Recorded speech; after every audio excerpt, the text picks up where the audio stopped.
Okay, so this is our special reading 38:17, 38:18, and 38:19. So, mga goddesses na naman tanungin natin kung ano ba yung mga maibibigay nilang additional information para magkaroon tayo ng basis or magkaroon tayo ng mga karagdagang kaalaman kung ano yung mga pag-uugali na dapat pa nating kontrolin sa bawat isa, 'di ba?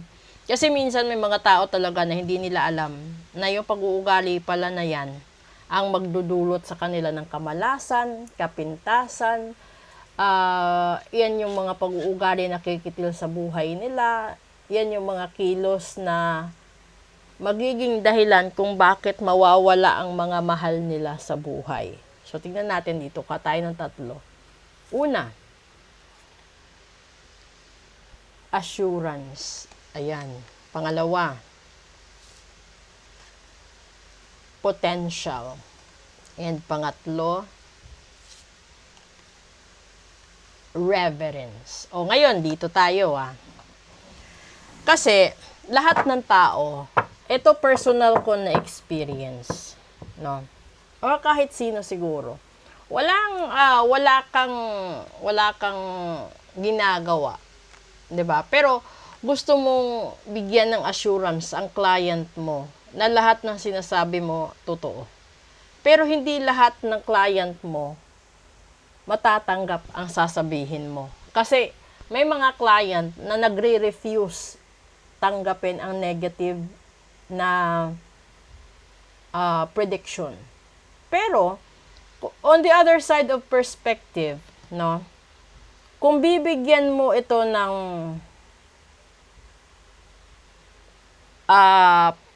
benefit of the doubt.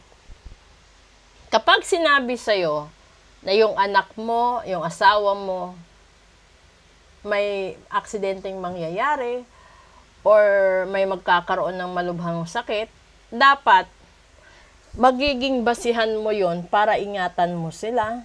Gawin mo habang maaga kung ano yung solusyon para hindi sila mapahamak.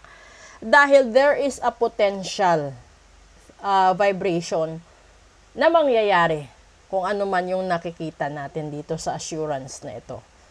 At dito kasi sa reverence na card, ito yung parang panghuli na kapag ikaw yung tipo ng tao na binigyan ka na ng ilang beses na go signal, binigyan ka na ng warning, binigyan ka na ng option, ginawa na lahat para sa'yo, tinulungan ka na, inabunuhan ka na, and then hindi ka pa rin nakinig, pinabayaan mo pa din. Ito yun.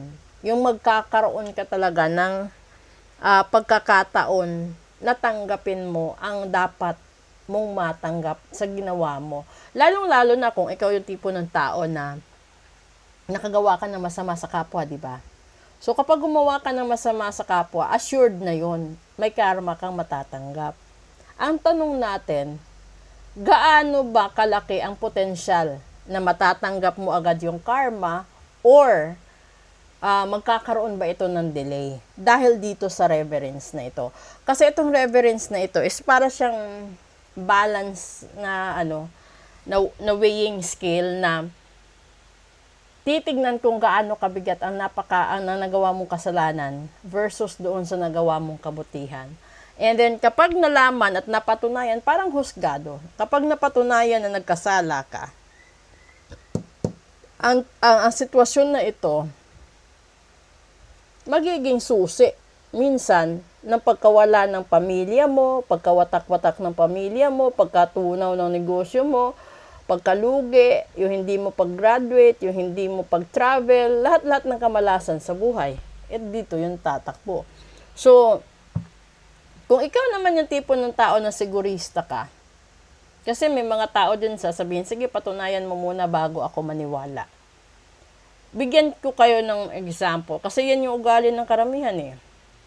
Kung nakikita ko na may mamamatay sa pamilya mo, at sabihin mo sa akin na, sige nga, gusto ko munang makita kapag totoo yung sinabi mo. Kapag hihintayin mo pa bang mamatay yung taong mahal mo? Hihintayin mo pa bang mawalan ka o malagasan ka sa pamilya bago ka maniniwala? ibabalik ko at ibabato ko sa inyo. Mabubuhay ba ng paniniwala mo ang taong namatay? Di ba hindi? Dahil ang tanging pwedeng bumuhay dyan is Diyos lang. Pero, binigyan kami ng energy and power para makita kung ano yung mangyayari sa mga susunod na araw, na buwan, na taon. Yun nga lang, depende yun sa tao, paano niya tinanggap. Kasi may mga taong alert na kapag nalaman na magkakasakit yung pamilya niya, ginagamot na niya. Kasi mas cheaper yung gamot na wala pang sakit kaysa antayin mong magkasakit at lumala. Ito yung mga reverence, di ba? So, sa bawat pagpapabaya mo, sa bawat delay mo, bumibigat ang gagawin mong responsibilidad. At paiksi ng paiksi ang oras at panahon. So, habang may potential ka pang magpagamot, magpa-reading, magpatanggal ng barang kulam at sumpa, gawin mo na bago ka pa mapunta dito. At ito tinutumbok ko sa inyo. Mamayang hating gabi, 25 na po yan. So, lahat ho ng kamalasan or lahat ng mga ginagawa ng tao or mambabarang, ahead po sila ng 13 hours sa natural na oras ng tao. So, ibig sabihin, kung gusto kanilang barangin, kulamin, nagawa na nila kanina pa, alas 11 pa lang ng umaga. Para, tamang-tama, 13 hours, strike, alas 12 mamayang hating gabi. And then, yung kamalasan will take effect within 24 hours.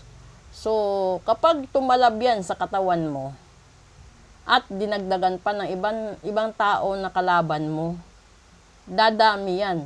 Mamalasin ka sa buhay, sa negosyo, sa pamilya, magkakasakit lahat, magkakawatak-watak lahat, away dito, away doon, malas dito, malas doon. Ganyan yung mangyayari. So, there is an assurance and there is a potential thing that will happen. Depende sa takbo ng utak mo at kung gaano ka magpabaya sa sitwasyon na meron. Okay?